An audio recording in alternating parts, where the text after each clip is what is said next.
Good afternoon. Welcome to the Global Report. I'm your host, Lily, hosting live from Singapore. We have with us today Mr. Larry Bowen, who is a Purple Heart recipient, and he is also a survivor of the U.S.S. Liberty tragedy that took place in 1967. Today, Mr. Bowen is the president of the Liberty Veterans Association. Welcome to the show, Mr. Bowen.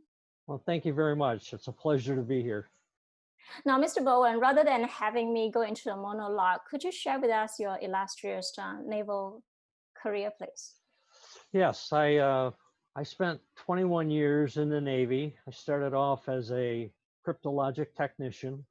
So on June 8, 1967, I was a 21-year-old E5, and I was on board the USS Liberty in the Eastern Mediterranean on a classified mission for the Naval Security Group, which was actually tasked by the National Security Agency.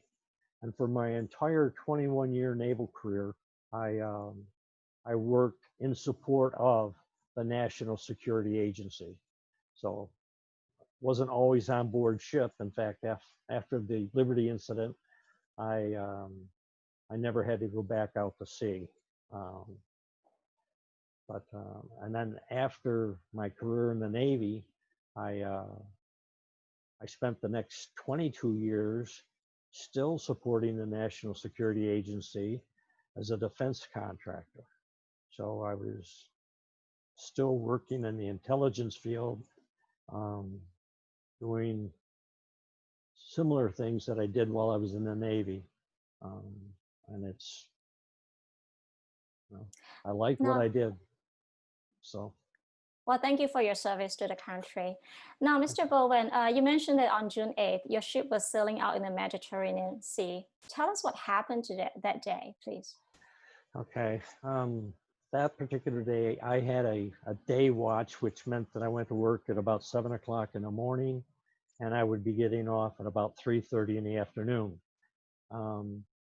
I was what's called an R brancher, which meant that I took International Morse code. Typically, I would be sitting at a position, listening to military communications and typing, and those messages would be either plain text or encrypted, and then our processing and reporting section would take those messages, and depending on the urgency or the criticality, they would report them to higher echelons. That morning, like any other morning, was fairly typical, from a day watch perspective, except that around, I'm going to say 9:30 or 10 o'clock, the work that I was doing became extremely important. I had somebody behind me. Every time I finished typing a message or copying a message, they took it over to make sure that it got reported immediately. And at lunchtime, my buddy, Bob Eisenberg, who was a 23-year-old sailor, and on his last cruise in the Navy, he was due to get out in August. At 11 or 11:30, he and I went to lunch together, and he told me that what I was doing was very important, and that they knew that something was going to happen. That the plans were that something was going to get hit, the target they talked about, but they didn't know who the target was. So that later that morning, early afternoon, the skipper decided to have a general quarters drill.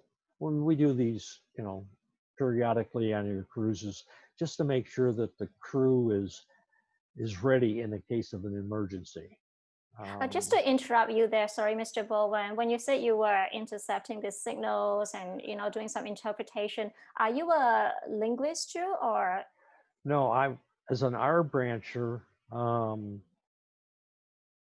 I was actually a cryptologist, but not a linguist.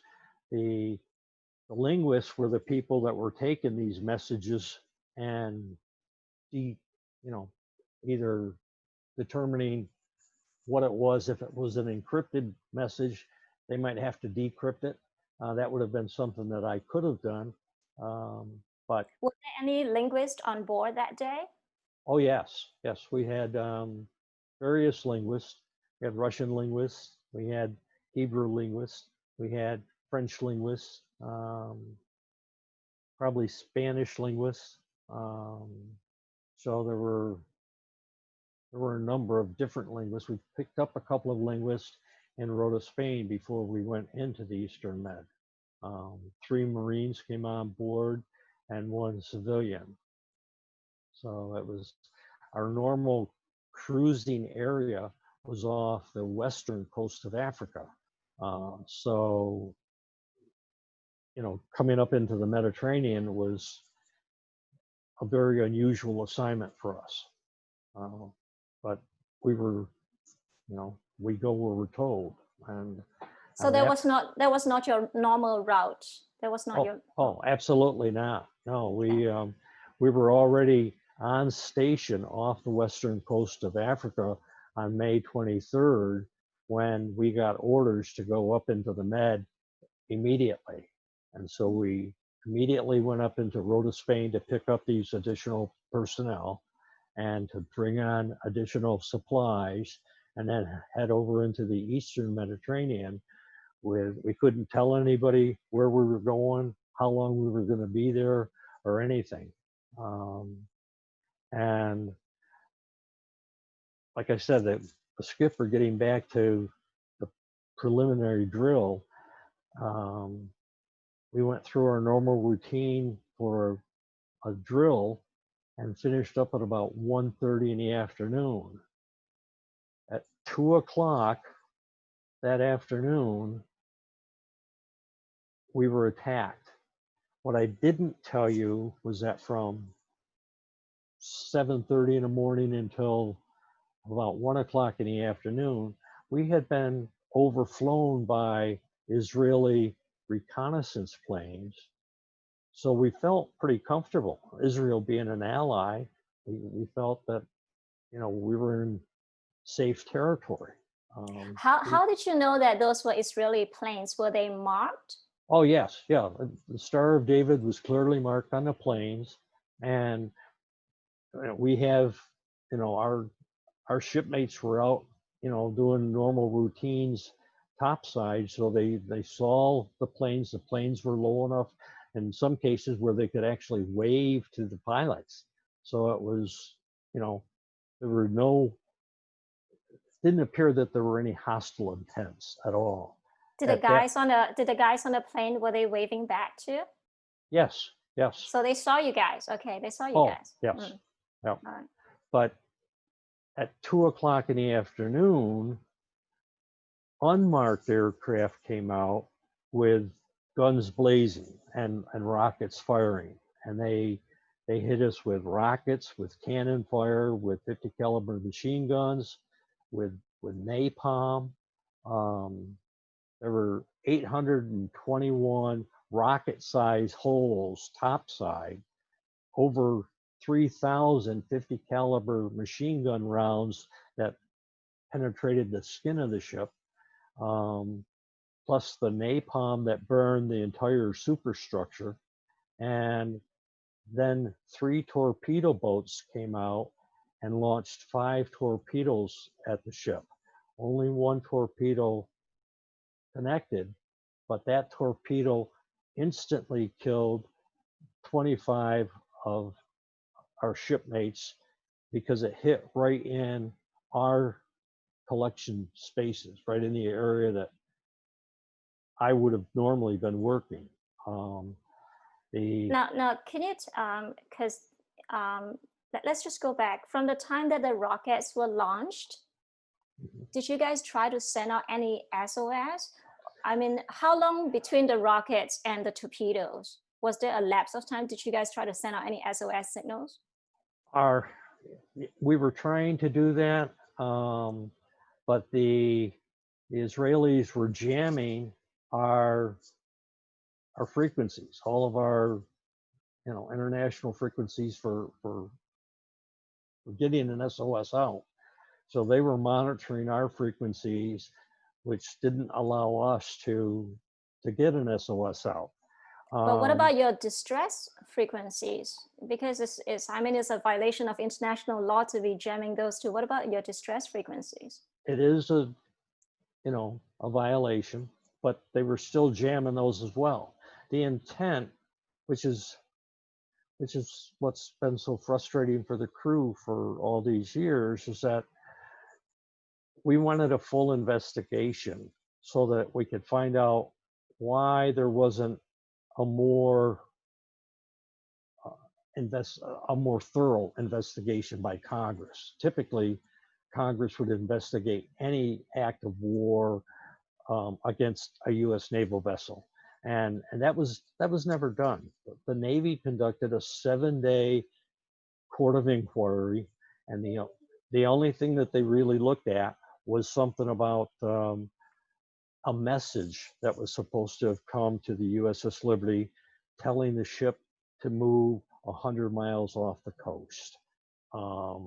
And we never got that. It was misrouted to the Philippines and several other places, but it never got to the USS Liberty. So, but let's go back to the day of the attack, the time of the attack. So there were rockets launching. yes. What was the time lapse between the rockets launching and the torpedoes? Okay, the rockets and the actual air attack lasted for about 25 minutes. And then the torpedo boats came in, and that was probably 45 minutes after the initial attack by the aircraft. So, the aircraft got out of the area before the Navy came in and did their thing with the torpedoes. But then the Navy also, while they were there, we had lowered life rafts over the side because we thought we were going to have to abandon ship. And we had lowered some life rafts over the side to offload some of our more seriously wounded shipmates. And they machine gunned the life rafts, which is another, That's also a violation of international law, isn't it? Are you It allowed is. to right? Yes, it is. So, but it appeared that the Navy Court of Inquiry wasn't looking for finding guilt or any violations in terms of international law when they conducted their Court of Inquiry.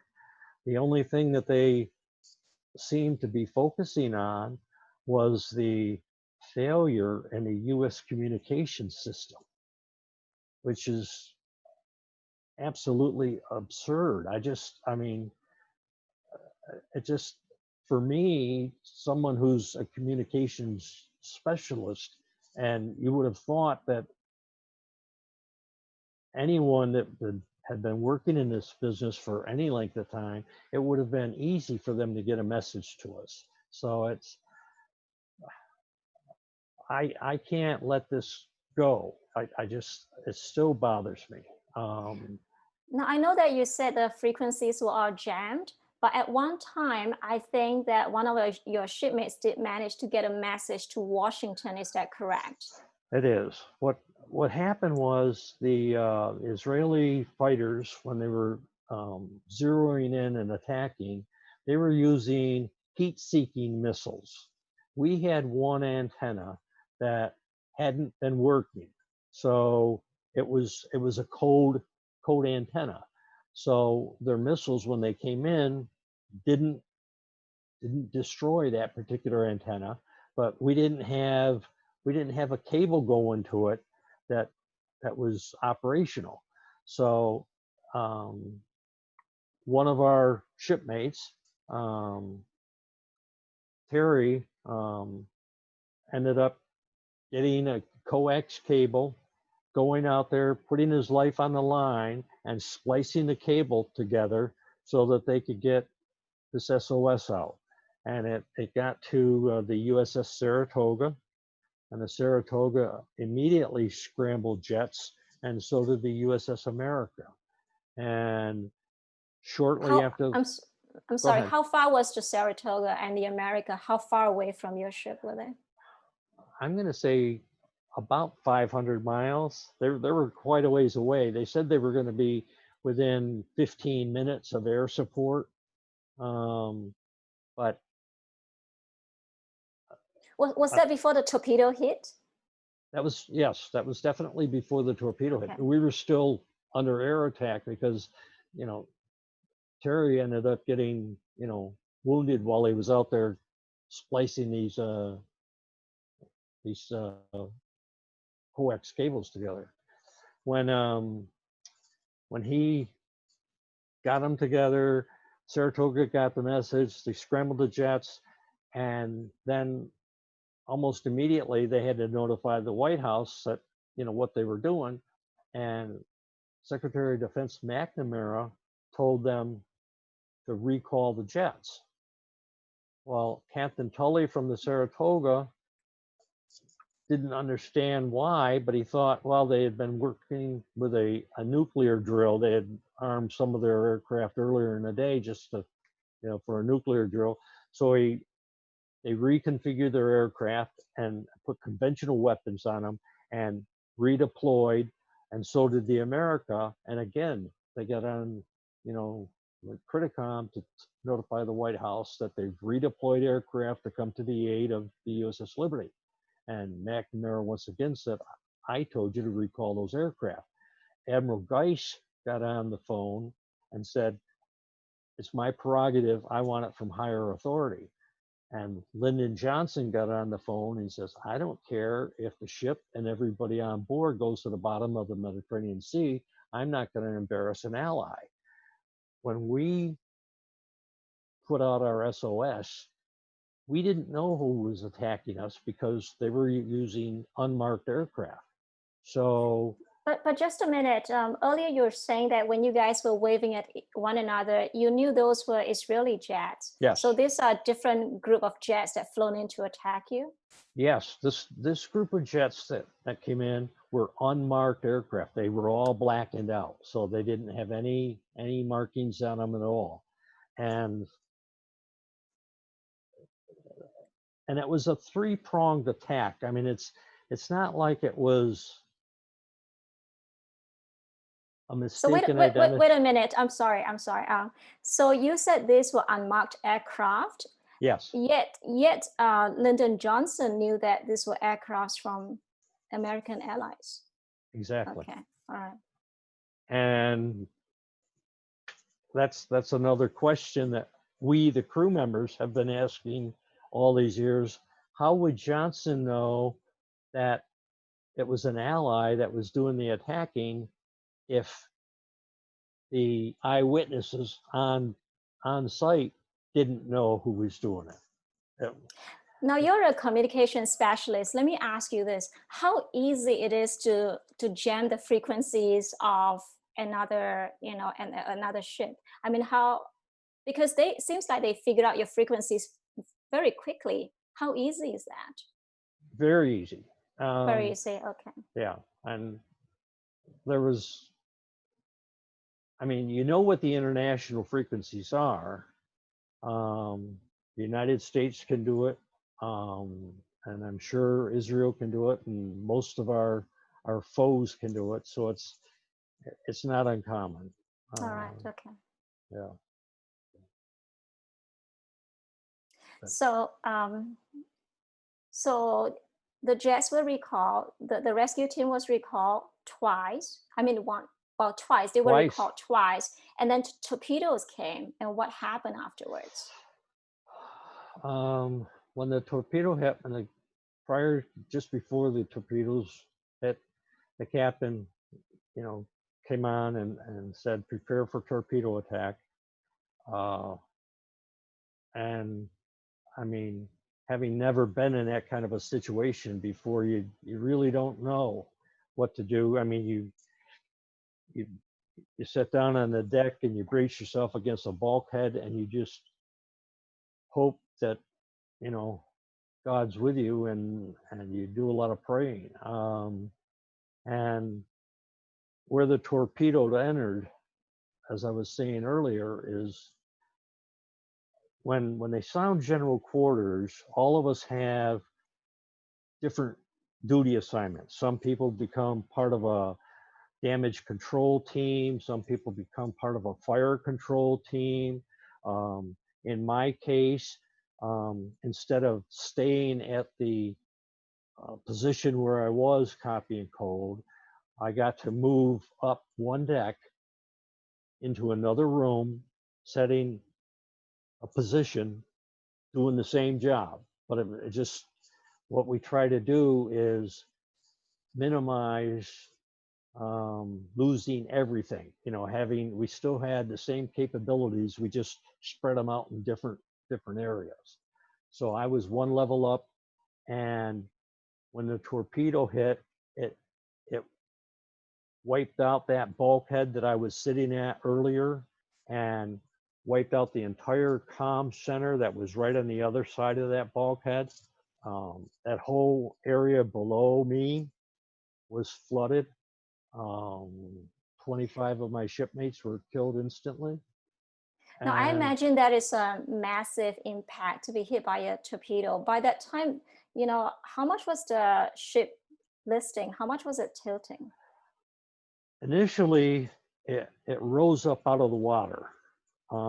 We all got blown up, to the, you immediately get blown off the deck. We hit our heads on the overhead, came back down, and you're just kind of numb. You don't know exactly what happened.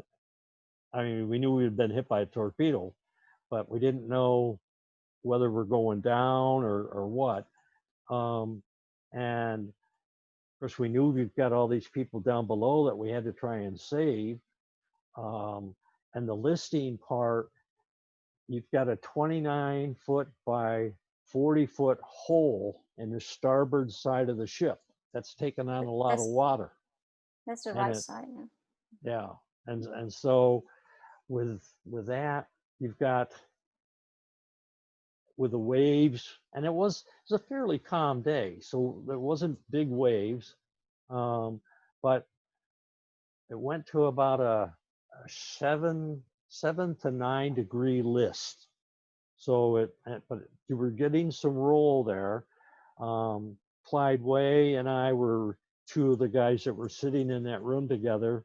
We both had some injuries, but we both made it out of that room so that we could go outside and try and open up the scuttle and the hatch to start letting the guys that survived down below out before the water got too high and they started drowning. I mean, it was. Now, Mr. Bowen, so all in all, how long was the attack?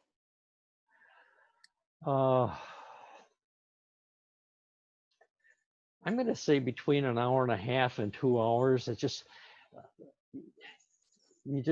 I mean, it's not like you're checking your watch to see. It's just time just was. It started at 2 o'clock, and I think it ended by 3:45. Is my recollection. So in the span of 2 whole hours, there was no American aid that came to your ship. There was no American aid that came to us in the span of 18 hours. 18 hours. It wasn't until the next day that 6 fleet assets came to our aid: the USS Davis, the USS Massey, 2 destroyers, and the USS Papago. Those were the first 3 ships that made it to come to our aid. We had 70% of the crew was either killed or injured, and nothing was done. Now we're running out of time here, but just to move things forward. So you guys found out that it was the Israeli that were attacking you. What happened afterwards? I mean, I know the ship was eventually dry docked in Malta and brought back to Norfolk, but what happened? I mean, you mentioned there was an inquiry that took, was it 10 days you mentioned? It was a 7-day inquiry 7 days. 7 days, and it happened in Malta. But even before that, when we were making the transit to Malta, Admiral Kidd came on board and threatened us with imprisonment and fines if we ever talked about it. So, for 50 years, I never said anything to anyone about what was going on. And what motivated you to, finally come forward and share your story? And I imagine you're not the only survivor that's coming forward to share your story, right? No, a lot of them have actually written books and spoken out long before me, but I was still working in the intelligence community where I needed my clearances. That's how I supported my family. So I wasn't going to speak out and jeopardize, losing my clearances. So when I retired in 2008, I guess I felt a little more comfortable. I guess the biggest question I have is, why do you think the Israeli attacked an ally ship? What was their motivation? My theory is that they were trying to get the United States to get involved in the Middle East war to support them. The United States wanted to get rid of Nasser in Egypt, and Israel wanted to gain all of their promised land in, like Syria and Jordan and Lebanon. And Golan Heights. Yep. Golan Heights. Yep. So with the United States coming with their strength, I think Israel felt that they had a better chance of doing that. We've been told that, we probably helped prevent World War III by staying afloat. Well, thank you so much, Mr. Bowen. Sorry that the time is running out here. I'm listening to you. I've listened to you for the past half hour, and I'm just kind of assessing the situation in the world today. I think we have to manage our expectations because, as you know, Middle East is a huge mess today. It's messier than it's ever been. So I think for Congress to want to open up this can of worms and take a second look, the chances are very slim. But that being said, I think your story is very important. And I genuinely believe that, truth and justice always have a way of finding their way out. And so it's so important for you and your fellow survivors to keep your story alive and to make sure that's passed on, so that even if we don't see anything happening in our lifetime, that at least that story is being preserved. Thank you very much. And thank you again for having me. Yeah, thank you so much, Mr. Bowen. Thank you. All right, thank you.